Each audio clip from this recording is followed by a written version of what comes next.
My name is Frater Audeo, and Sora Lucy is on the other side, right there at the bottom of the screen. Can't see her. She's my assistant helping me today, and she made all the slides and has done a lot of the work and helps me stay focused to get these classes together. But welcome to Sekhet-Maat Oasis Kabbalah 101 class.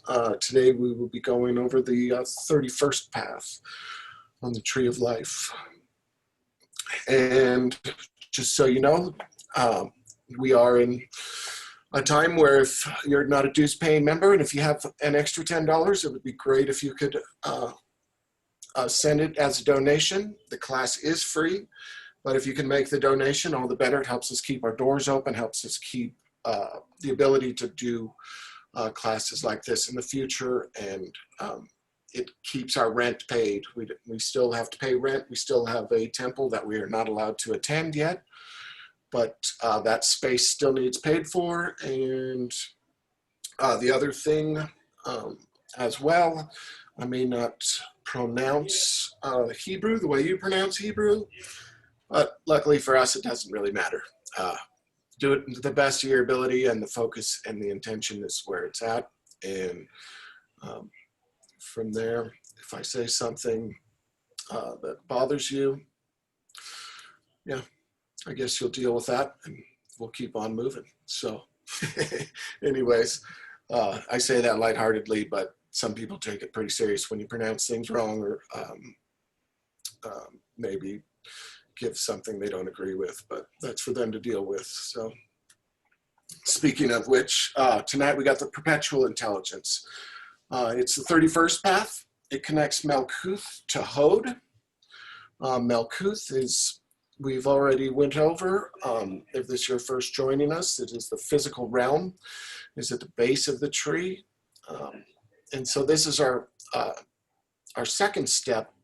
Well, the second path that we have ascended on the Tree of Life. We've actually went through the 32nd path, and we've actually visited Yesod as well. But that's a Sephirah. Sephirith, so slightly different than the paths. The path is the perpetual intelligence. So what it connects on the physical level, it's our physical plane, and to our intellect, our thought, our state of consciousness is Hod, and it is the pure intelligence that links up to the physical intelligence. It's the path of fire. Shin is one of the three mother letters, and it has two attributions actually. The perpetual intelligence is both spirit and it is fire. The path of fire indicates there's many aspects to fire. There's a creative fire, the fire of creation. There's destructive.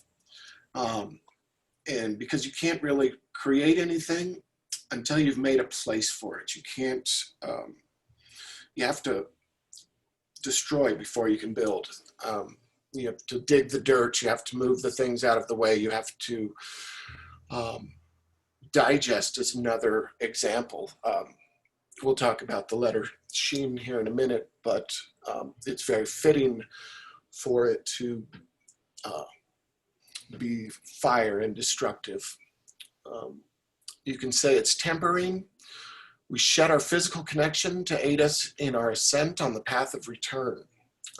Kind of take the dross matter and sublimate it. We do that through trials, and we do that through the exercise of our intellect, the exercise of our self-consciousness. Connects our self-conscious awareness to the Sephirah Hod, or the sphere of Mercury, the sphere of ideas and intellect. The 31st path is called the perpetual intelligence, and the Sefer Yetzirah one-liner that it basically states it regulates the sun and moon in their proper orbit, each in an orbit convenient for it. Does anybody have a take on what that might mean? Steve? Are you talking about like like each having its proper orbit, like each having its own true will per se, a course, a path. And if these energies are going in the right path, right direction, then they should be balanced and move smoothly without running into each other. Sure, you could look at it like that. A lot of times when you hear sun and moon, you're talking about different aspects of consciousness, being the self or the super consciousness even, and the subconsciousness. There's other ways. A lot of times I think that it's specifically talking about our Kundalini power, and it's both the Ida and the Pingala coming up the Shishuna, and that's why I think it's each in an orbit convenient for it, and how it regulates through. We can regulate it in different directions. We can consciously affect the flow of that energy going up our back. One really common way is through like sun and moon breath, where you breathe in on one side and then breathe out of the other, then inhale again. Each side of that, when you do that, it starts balancing those forces in our body. And so for me, I think that it's talking about that. We're using the intellect to start controlling those aspects within us. And so that's what I kind of cipher from that. I'm not sure, your mileage may vary on those, because it's a text that was written in the 1500s and supposedly older, but it's where a lot of the tree of life comes from. There's 32 statements explaining all of these things. Both there's for the 22 Hebrew letters and the 10 sephiroths, and they're just one line, usually one sentence or two sentences each, and it's for you to meditate on it, and that's what comes to mind. So again, your mileage may vary on that. Do you have an opinion, Steve? Mm-hmm. I do, but I'm not going to share it because it'll just cause confusion. I operate in a different tree of life, as I kind of shared with you. So this is kind of a juxtaposition of how I've been dealing with the tree of life. So I'm just not going to comment. That's fair, and that's good. Okay. Can I ask a question? Of course you can. So you were saying that the 31st path is the perpetual intelligence, and that it is it kind of relates to the pranayama and kundalini. I believe that's my interpretation. Okay. It is not what is stated directly in any text. That's what I get when I meditate on that, on the Sefer Yetzirah. Cool. So your mileage may vary on that, and you're free to explore it yourself. I got a question. Yeah. Now, if I remember correctly, there's 32 paths. Yes. Okay. I just found a connection between that and masonry, because there's 32 degrees in that, right? There's actually, yeah, it goes up. There's actually 93-degree Mizraim, and there's a bunch of, but commonly it's the 32nd. Yeah, there's 32 degrees in the Scottish Rite, I believe. And then it goes to the rites of Mizraim is separate outside of that. And the rites of Memphis. There's a bunch of different degrees, which I'm not a Mason, so I can't really answer that with a lot of actual knowledge other than just what I've heard. But it's very likely based on the tree of life, and that these systems are all carry a very similar symbolism, the Masonic traditions. Indeed. How about you, Jeff? Hold on, I had to unmute me. No, I really don't have anything to add right now with what we've looked at. Right. Well, glad you're here. Thanks. I've been actually just starting to dive into the Sefer Yetzirah, a little more than just casually reading it like the Tao, casually reading it. So it's all still kind of unfolding. I'm still sort of unpacking. I find it very beautiful, and I can see why some people say it's very similar to the Tao for the West, but some of the imagery and some of the words, it's sort of like Shakespeare. I'm just kind of getting used to the cadence of how it reads in different versions of it. But yeah, so yeah. Cool. Right. What is So now we have the two tarot keys that are the tarot key that's associated with it, where you're we're using Crowley's deck, the Book of Thoth, and it's the Aeon card. And you can compare that to the old Aeon. That's the BOTA version on the left, which is very similar to the Golden Dawn version, the original. The original decks, like Marseille, is fairly close to that as well. You can see that it's the old Aeon is literally, it's a representation of the dying god aspect, the fact that there has to be some kind of resurrection in order for us to be reborn, where the new Aeon, we get to do that ourselves. We've got Heru Raha symbolized in this key, which is a twin god. The twin god being Hor-Por-Krat and Ra-Hor-Kuit, the Avenger, the crowned and conquering child. And I don't think it's really a coincidence, but if you really look at the key, pretty much looks like something's crowning. That was just pointed out to me, just like Steve's head right there.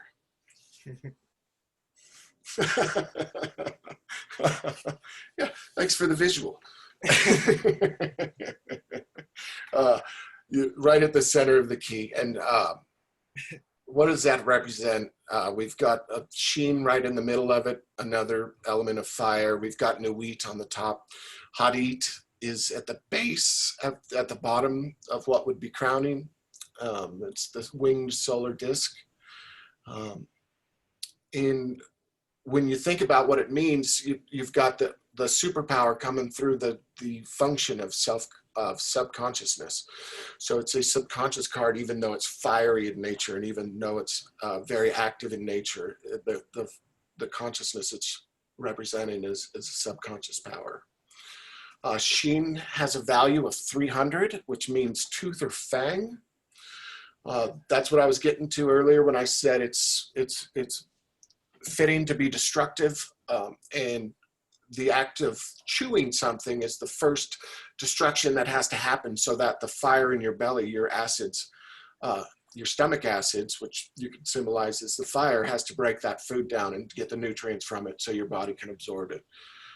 So there's common things that are like common sense type of things that are always functioning with the higher spiritual ideals, so you can always break it down to a physical thing that occurs in our body, a physical thing that we can represent, that we can notice and associate and kind of go with it and get a better understanding of it by trying to find its physical representation of it. And that's what I try to do when any of the classes. I try to make it understandable, even on the very physical level, even if it is a high spiritual idea. There's representations of it right in front of us. Another thing, it's the Trinity. There's the three mothers. It's one of the three mothers. There's, and when you start thinking of threes, what else do you have? You have Ya'o, or Aum, and then three nails, nailed that fella to the cross in theory, and whatnot. So the power of Trinity and the power of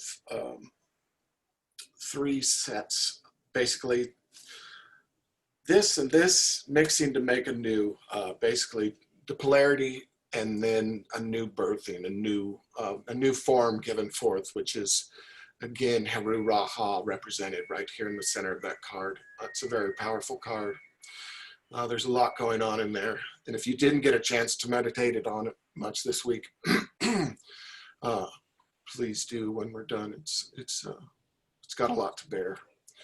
The direction, as far as the cubist space, it connects north to south.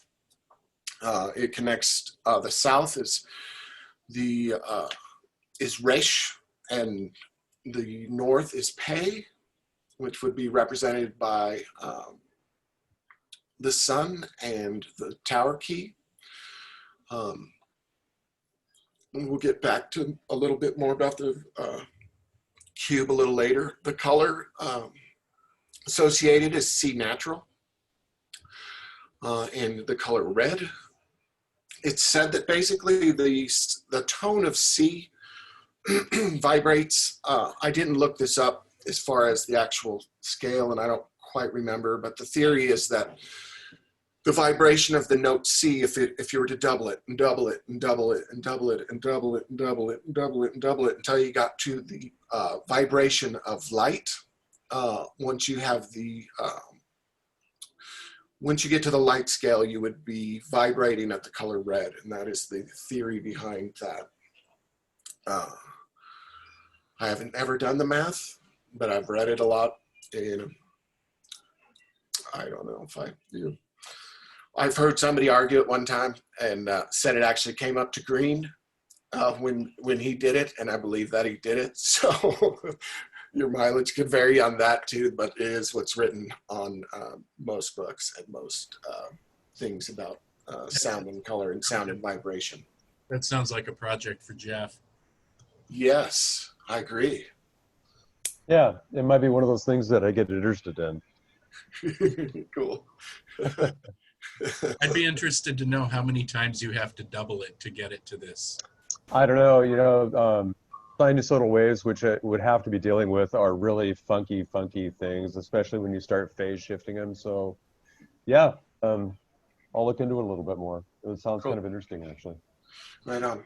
Yeah, and a lot of times the sound and color, those are from books by Paul Foster Case, and the Golden Dawn did their own sound and color that associated with colors as well.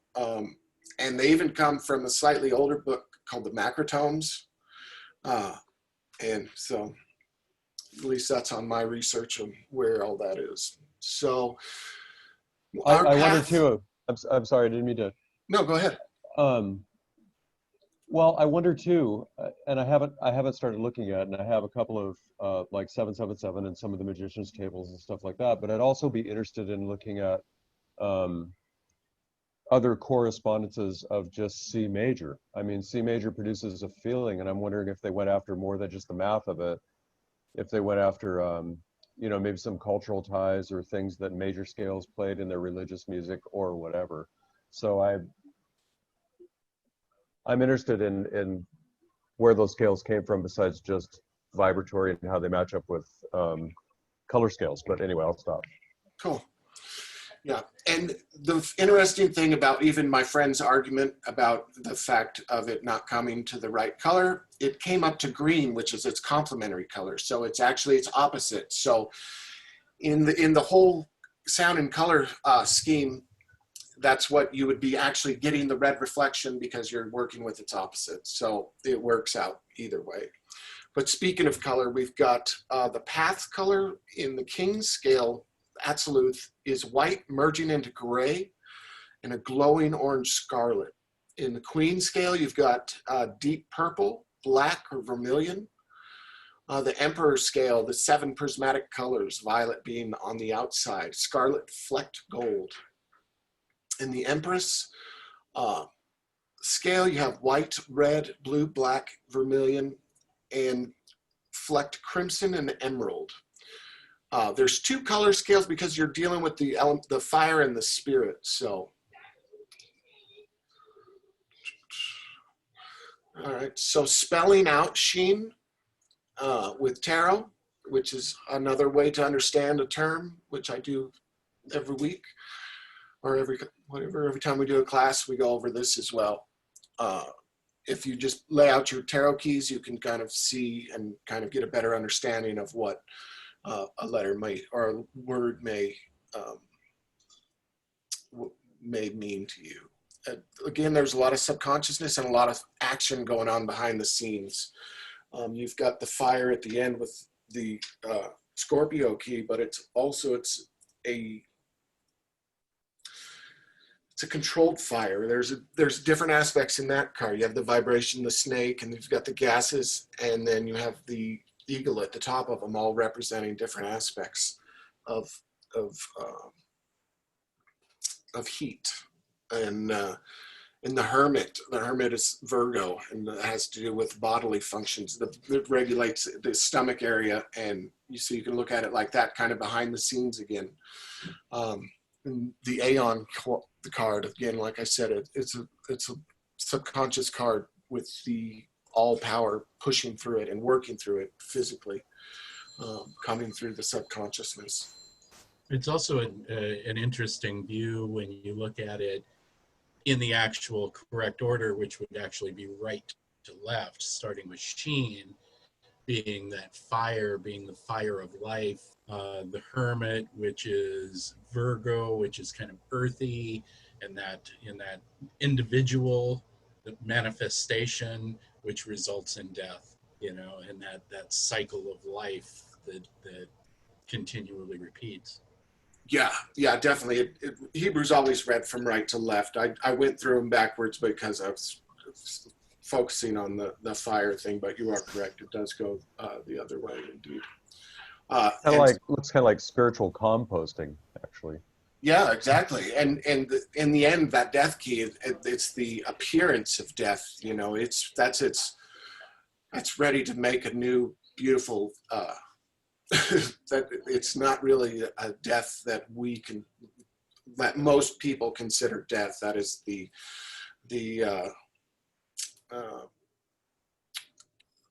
sublimation, basically the complete breakdown before the new thing blooms from it. It's pretty cool. It's that Mars force, again, being representative. That Kundalini energy is a strong symbol in there that we have talked about earlier. And so its value of Shin spelled out is either 360 if you don't use the noon final, but if you use noon final, which should be 700, and Shin is 300, Yod is 10, and then noon final 700, so 1010 or 360. 360 is what is in the books. Not sure why when they're spelling out the letters, they don't, a lot of times don't utilize the final as far as adding them up, but so I bring them both. It's kind of interesting to note too that the 360 being the complete circle. Yeah. Basically the circumference, the entirety, and it's just in that symbolism itself. It's almost it's a self-contained image of just like what's on the card of Nuit and the fire within of Hadit, resulting in Rahor Kuid, which is exactly what he's gone ahead and illustrated. So yeah, I'll just leave it for it. He's pretty. He's onto something there, isn't he? Yeah. But that's you see it manifesting in the card in that way. That the whole concept of 360, which I believe there's also a Hebrew word which means Messiah that equates to 360. So there's actually some really interesting both gematria, and then when you really start getting into Jeff land and start divide, add, multiply, and understand, and start how 360 breaks down and everything, you fall into a deep hole there. Well, and I have to believe too that they didn't mean to exclude prime factorization either. I also wanted to point out too, if you look at the tarot, you have the magician or the hermit fertilizing the egg in the hermit card. You have the sperm and the Orphic egg, and in the other cards, the conquering child is within that egg, and you have the three babies down here. And the yods of the Aeon card, and when you look at the Orphic egg, I believe it's also in the death card.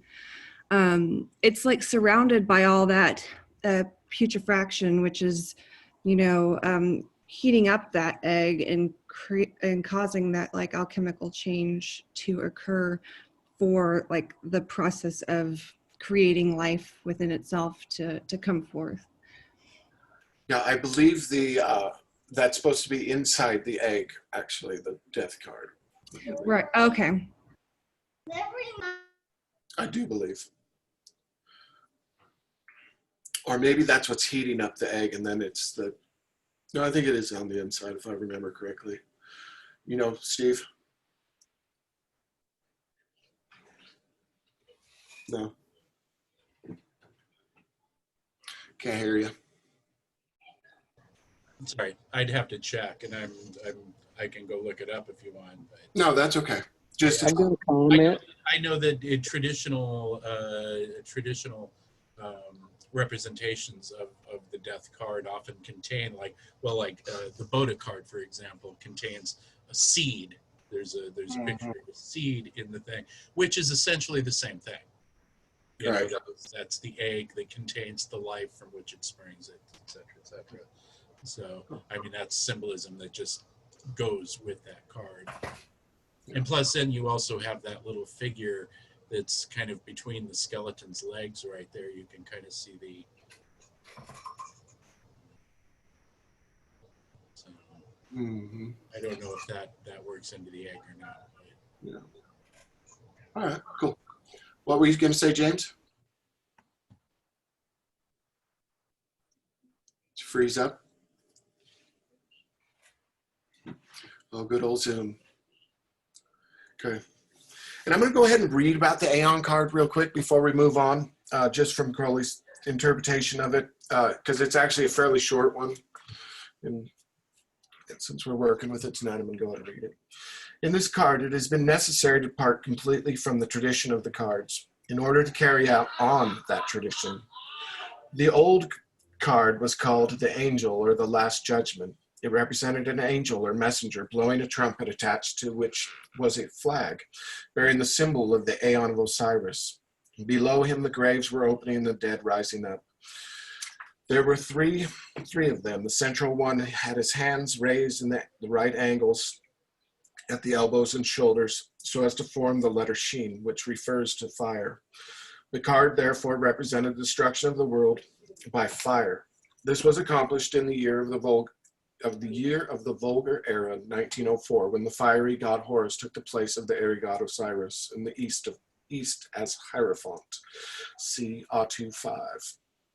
At the beginning, then, of this new Aeon, it is fit to exhibit the message of that angel who brought the news to the new Aeon to earth. The new card is thus of necessity an adaptation of the Stele of Revealing.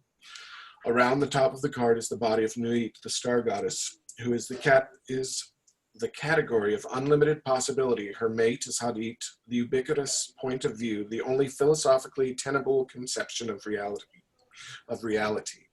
He is represented by a globe of fire, representing internal energy, winged to show his power of going. As the result of marriage of these two, the child Horus is born.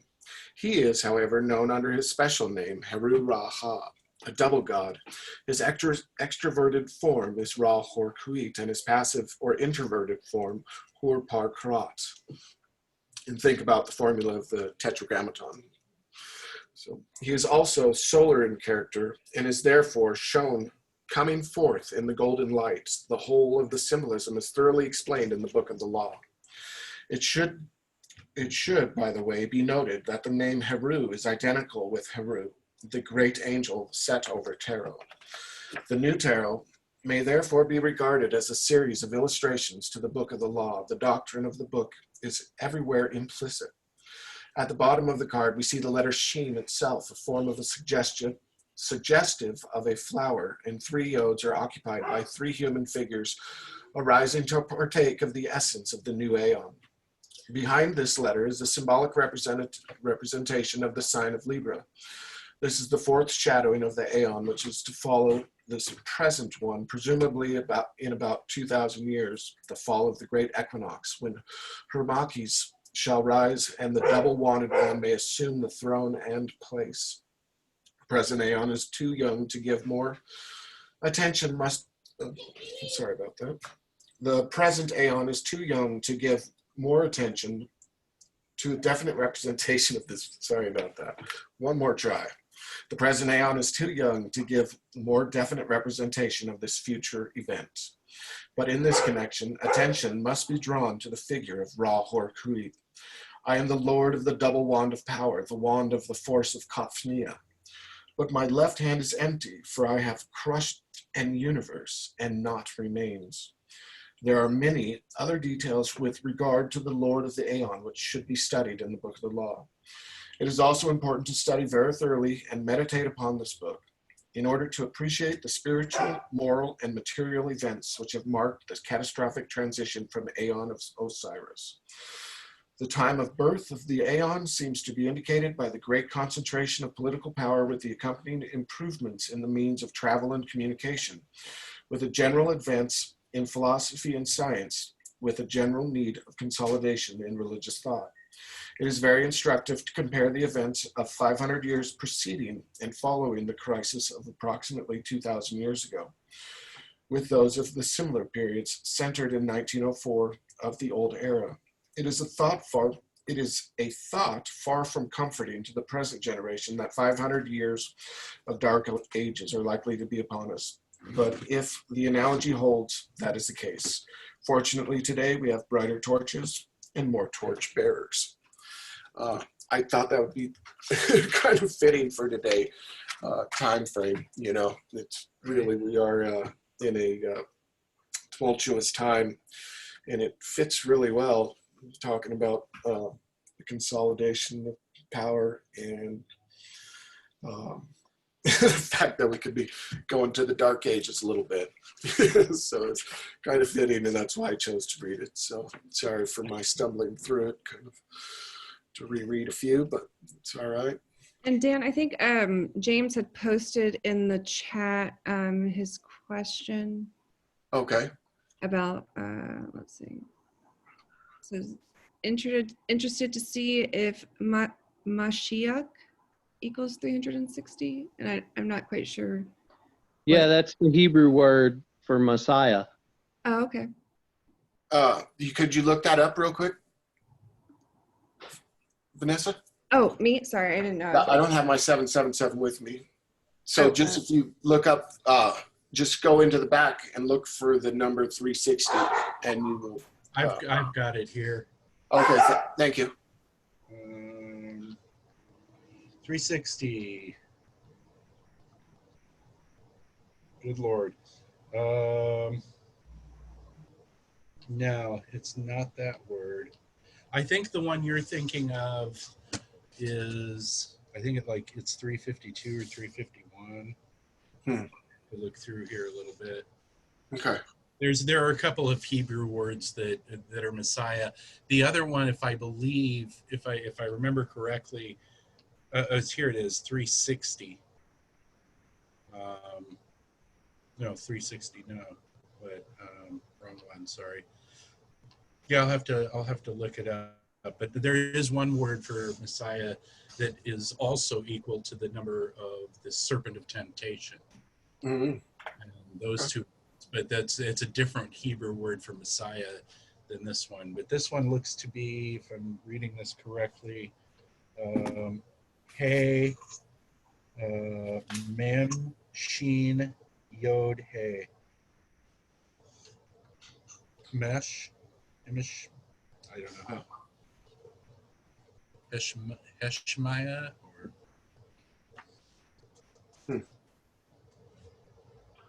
And what does that one mean? that means the Messiah, and that That's equals, another Messiah one? Okay. yeah, that's Messiah. Also 360 equals geez, not much.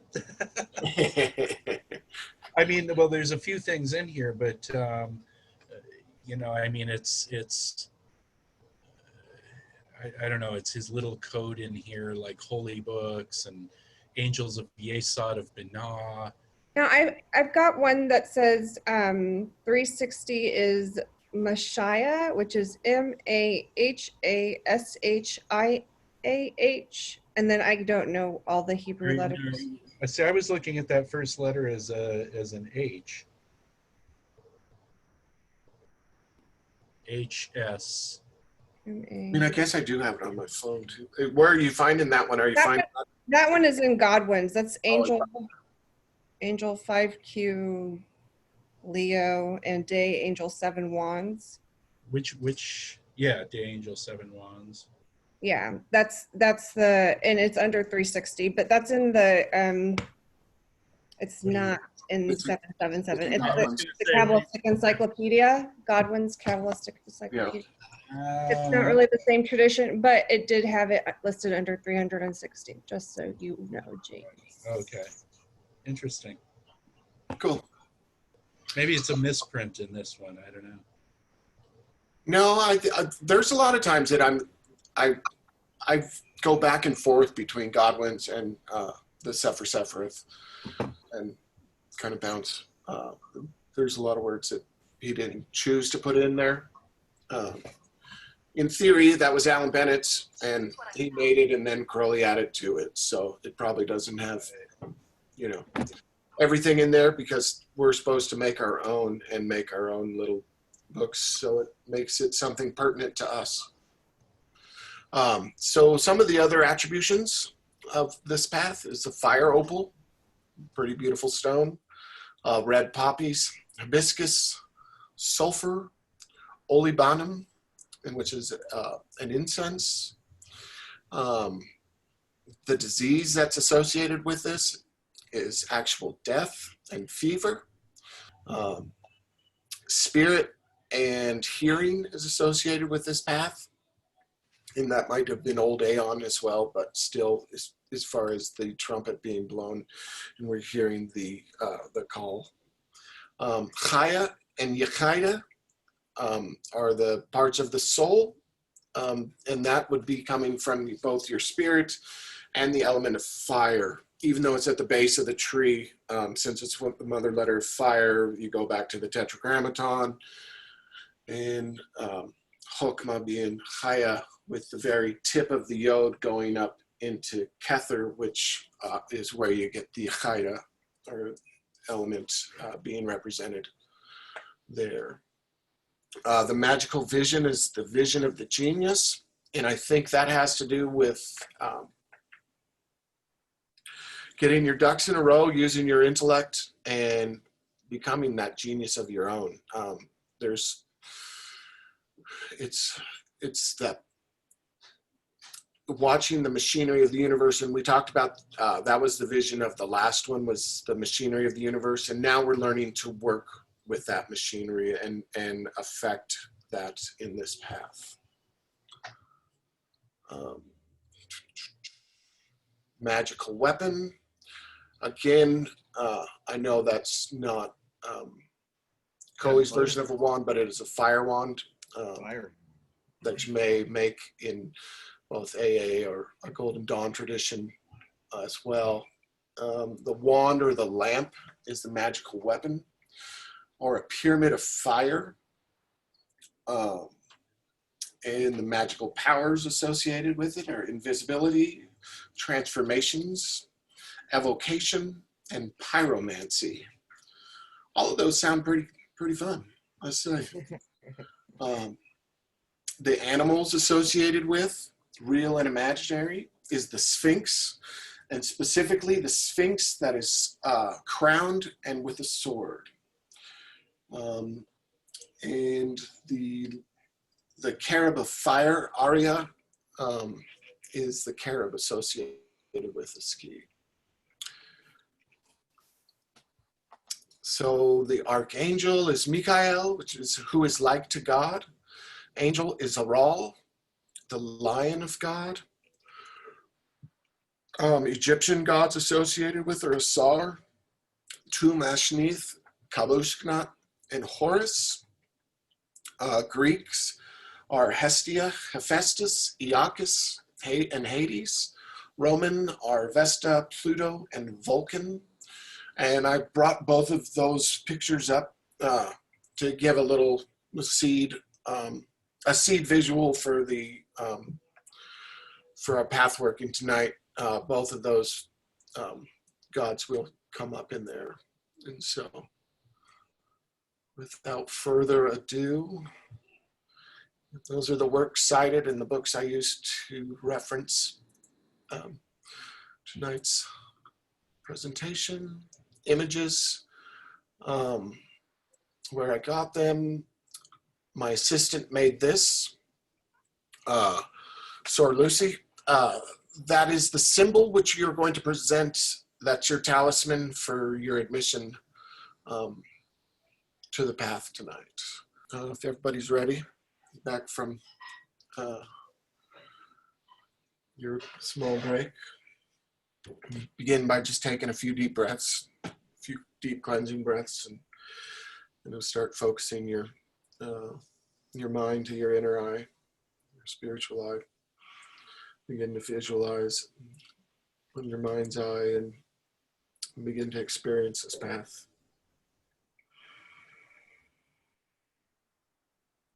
Take a nice even deep breath in and hold it for an even count. And then exhale. The same count. Stay empty. And breathe in. Hold it. And breathe it out. Stay empty. Breathe in. Hold it. And breathe out. Hey Dan, the slide's not up. Yes, good point. Thank you.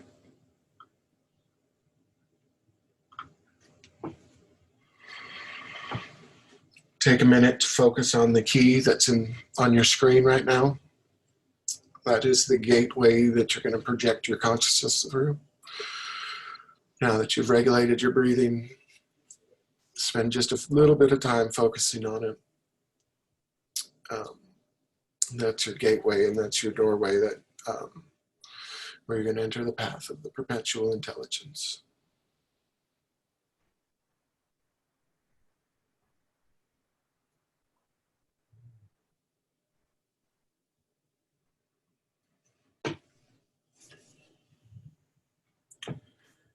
Behind the darkness of your closed eyelids, you begin to visualize the astral temple of the Sephiroth of Malkuth. As the journey begins, you give the sign of the Enterer. Once again, the 10-sided temple of Malkuth formulates around you with its black and white tiled floor and earthen walls. The sacred flame burns brightly on the central altar. The brazier of incense, the fireplace, the fountain, and the millstone are familiar sights to you now. You intone the names Horunai Hararetz Sandalphon Hashin. From the clouds of incense in the east, Sandalphon appears. You salute her with the sign of the Enterer. She answers with the sign of silence. She speaks. You have entered the kingdom of Melka, the queen. By what symbol dost thou enter herein? You answer, by the symbol of fire and the symbol of spirit, and hold up your talisman. I seek the path of Shin, the path of rebirth and initiation. Sandalphon gives a nod of awareness. She speaks in the courtyard of the Hebrew tabernacle of the wilderness. There stood a fiery altar, the altar of burnt offerings, wherein was offered the sacrifices of animals, which symbolized the Qliphoth, or evil demons who inhabit the plane contiguous to and below the material universe. It is written, and when after all the phantoms have been banished, thou shalt see the holy and formless fire, that fire which darts and flashes through the hidden depths of the universe. Hear thou the voice of fire. Sandalphon leads you to the northeast, where there is a great archway of flaming red stones bearing on its keystone the letter Shin in brilliant white.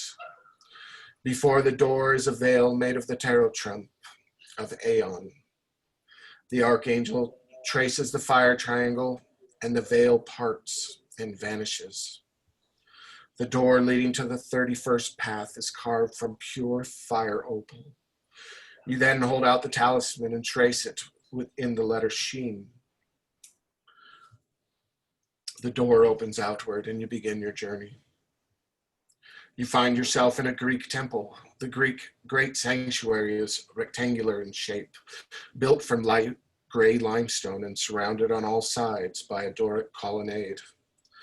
The temple is dedicated to the three gods known as Kabiri, or the great gods. 3 stone altars are before you, each topped with a temple flame.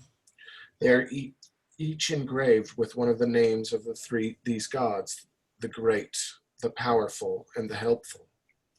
They are the fiery sons of Hephaestus, the god of the forge, and they are said to be sworn to the service of the greater deities of earth, such as Rhea and Demeter. Turning, you walk to the entrance of the sanctuary. To your surprise, a red lion is resting in the middle of the entranceway. The lion yawns, exposing its teeth in cat fashion, and gets up, sauntering out into the courtyard. You follow the creature into the courtyard, but it has disappeared. Before you are 2 enormous bronze statues, one masculine, one feminine, representing the heavens and the earth. You pass beyond the courtyard and find yourself on a craggy mountaintop clearing that is dotted with olive trees. You are surrounded by a large gathering of people who are obviously celebrating some important event. It is mid-evening and the brisk, salty air tells you that the sea is not far off. Torches have been shoved into the ground to provide illumination. One of the celebrants informs you that the festival is in its 3rd day. The revelry has been continuous, yet the participants show no sign of fatigue. You inquire as to the nature of the celebration, and you are told that you are standing on the soil of the goddess Demeter's sacred grove on the island of Semiramis in the Aegean Sea. This is the site of the ancient mysteries of initiation, the oldest rites in all of Greece. You ask to become a candidate in the mysteries. After some discussion with a few of the priests, your request is granted. 3 men bring you a plain brown tunic to wear. It is the robe of a candidate, and you are given the title of Kasmios, the attendant. You notice that the others in the crowd also wear the robes of a candidate. Purple-cloaked priests, known as the Sai, seem almost possessed as they dance, a kind of war dance, leaping in spirals, armed with shields and javelins. Warriors, sailors, shepherds, women, and even children take to the dance, stamping their bare feet in the soil of Demeter's sacred grove, carrying offerings of grain and bread and wine to the goddess. Periodically, all participants shout the word "Yua" in unison. The revelers whirl around the flagstone enclosure, surrounding a large public hearth fire called a Hestia. Statues of the goddess Hestia flank the fireplace, while a few or more of the brazen dancers leap over the open flame. Parched revelers drink from flasks of water and wine.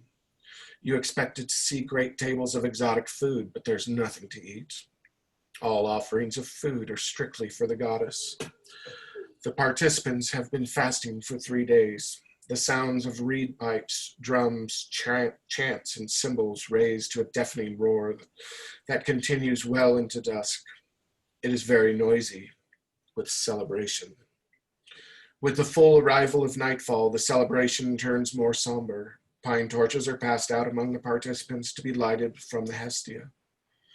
Then, single file, the group proceeds up a well-worn hillside path. Past rocky outcroppings and stunted mountain trees, the procession eventually winds through the darkness to the rocky edge of a cliff, where the mouth of a large cavern is flanked by the carved images of 2 dogs holding great torches between their jaws. This is the cave of Zerinthia, the grotto of Hecate, the dark goddess of the moon and the underworld. One by one, celebrants file into into the gaping mouth of the earth, with a slight feeling of deja vu left over from a similar excursion on the path of Tav. You follow into the dark passageway. The tunnel leads downwards. Torches lining the walls throw a reddish light into the chamber, and you are able to see fairly well. However, this path is stifling hot. Steam rises up from the cracks in the tunnel. It feels as though you are walking through the molten bowels of the earth. Acidic odors drift upward, lava and liquid iron. The atmosphere suddenly seems volatile and explosive. Beneath your feet, the earth seems to rumble, groaning with pangs of volcanic pressure. Your ears pick up the slow, rhythmic sound of metal striking metal, a hammer pounding iron, and the hissing of a steam, flaming hot metal as steam hits flaming hot metal. You find yourself in a great underground chamber with a high ceiling, surrounded by purple-clad side priests, bearing torches in one hand and javelins in the other. Gone is their former revelry. They are silent and still. Caught in the seriousness of the moment, you notice other people who were formerly dressed as candidates. They are now dressed in the purple cloth of initiates. You are the final candidate for the mysteries this night. In the center of the cavern is a great roaring flame. Huge brazier of fire casts thick clouds of incense into the stifling hot air. Together, the billowing smoke and the intense heat make you lightheaded. Sweat flows out of every pore. A priest steps forward to face you. He's the Kois priest, the cleanser of sins. He addresses you sternly and says, "Stoop not down into the darkly splendid world, wherein continually lieth a faithless depth, and Hades wrapped in gloom, delighting in unintelligible images, precipitous, winding a black, ever-rolling abyss, ever espousing a body unluminous, formless, and void." The Kois priest asks you to confess whatever sins or injustices you have committed in the past. And part of you smiles and says simply, "Do what thou wilt shall be the whole of the law." But you hear what his question is and you think about it. There are things in your past that maybe you should have done different, or maybe you could have done different. You realize these aren't sins. These are your own folly, your own work, your own path. But you realize that it would be a catharsis, a healing spirit, with which no spiritual progress can be made, swallowing your pride and holding out the talisman containing the symbol of fire and spirit. You confess your greatest stumble before the Kois priest and the entire group.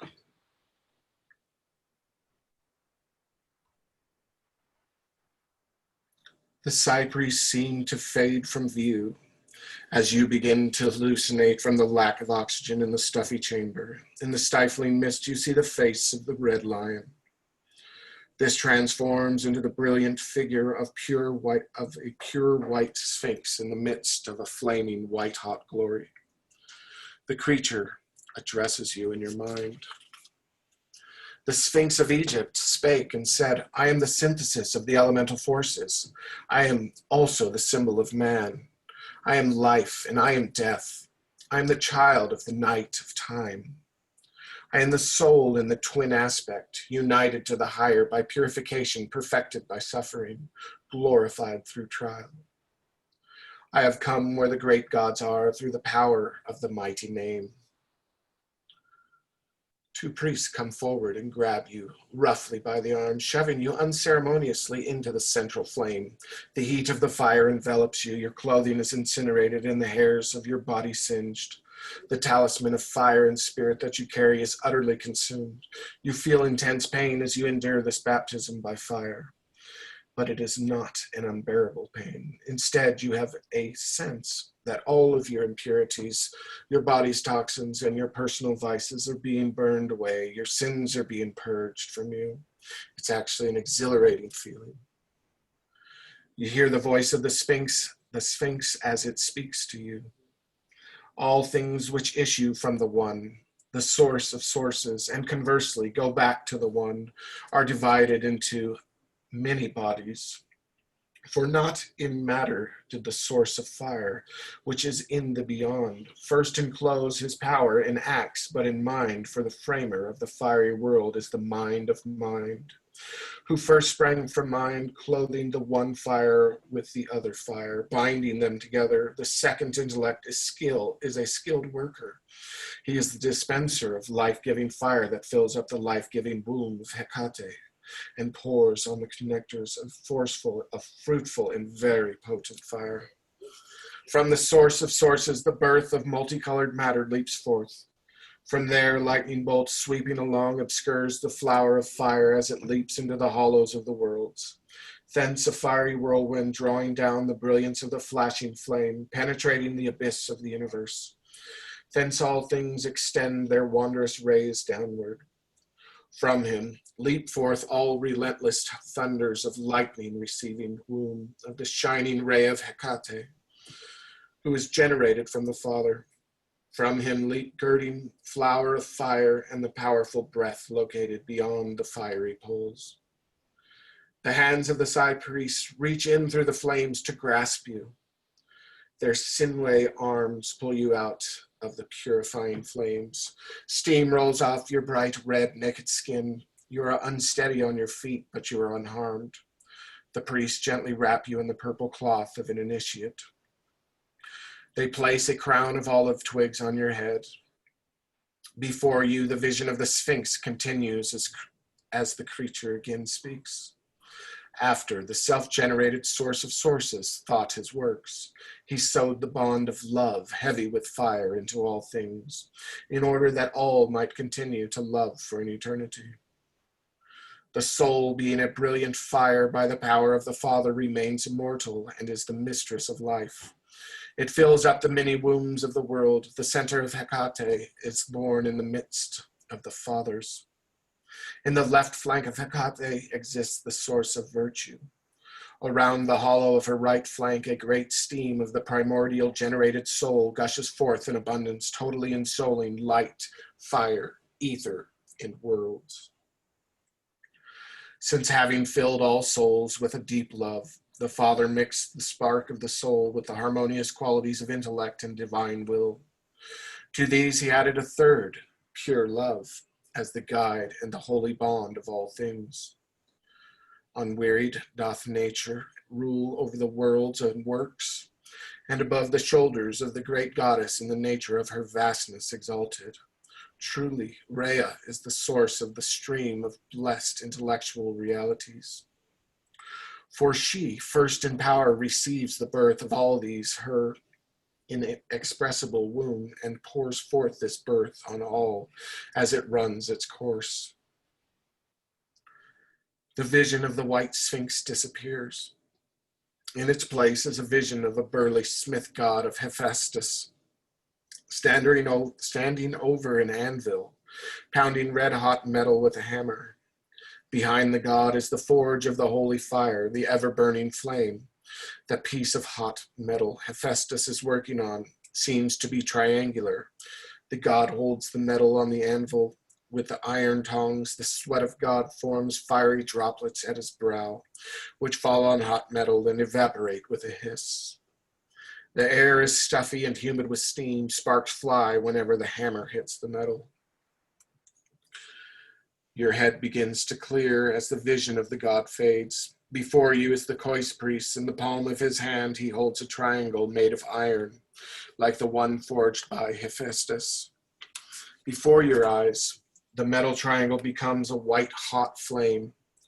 The Khois priest holds the tongue of fire against your chest, and the flame is absorbed into your heart. A feeling of warmth radiates from your chest to every part of your body.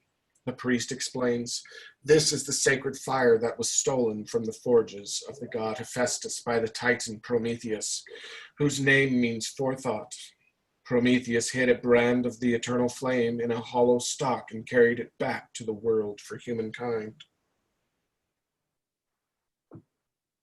For an instant, you have a vision of a flaming meteorite striking across the sky as it falls to Earth.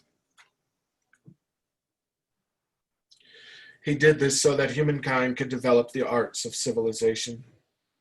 But his acts of kindness towards humans and his consequential sacrifice resulted in something far more important. For this flowering flame that burns in your heart is the sacred fire, the spiritual will in humanity that brings us closer to that which is divine. May the flower of fire keep you pure and ever consecrated to the highest. Through it you may pledge always to act virtuously. May it protect you from all evil and imbalance. The Sai priest stamps their feet and raise their javelins and shout, "Yua!" To the end of the ceremony, you are quickly ushered to the surface and back to the grove of the goddess Demeter, where a banquet awaits the hungry ritual goers. You thank many of the participants in the ceremony, but they merely smile, shake their heads, and give you the sign of silence. You are elated by this adventure, changed forever by this experience. You feel connected to something greater than yourself. From this day forward, you pledge yourself to the service of the path of light. You will always strive to become more than human and rise above the ashes of your old self. After a few moments of contemplation, you turn to leave. The journey back is swift. Soon as you are at the wooden door of the Temple of Malkuth. Once inside, Sandalphon seals the portal and covers it with the veil of the tarot card of Judgement. Standing at the altar flame, you feel totally rejuvenated. In fact, you feel so strengthened that you are quite willing to rush headlong onto the 30th path. Sandalphon persuades you otherwise. Bidding her farewell, you salute her with the sign of the enter. She in turn gives the sign of silence. You leave the Temple of Malkuth and re-enter the physical world.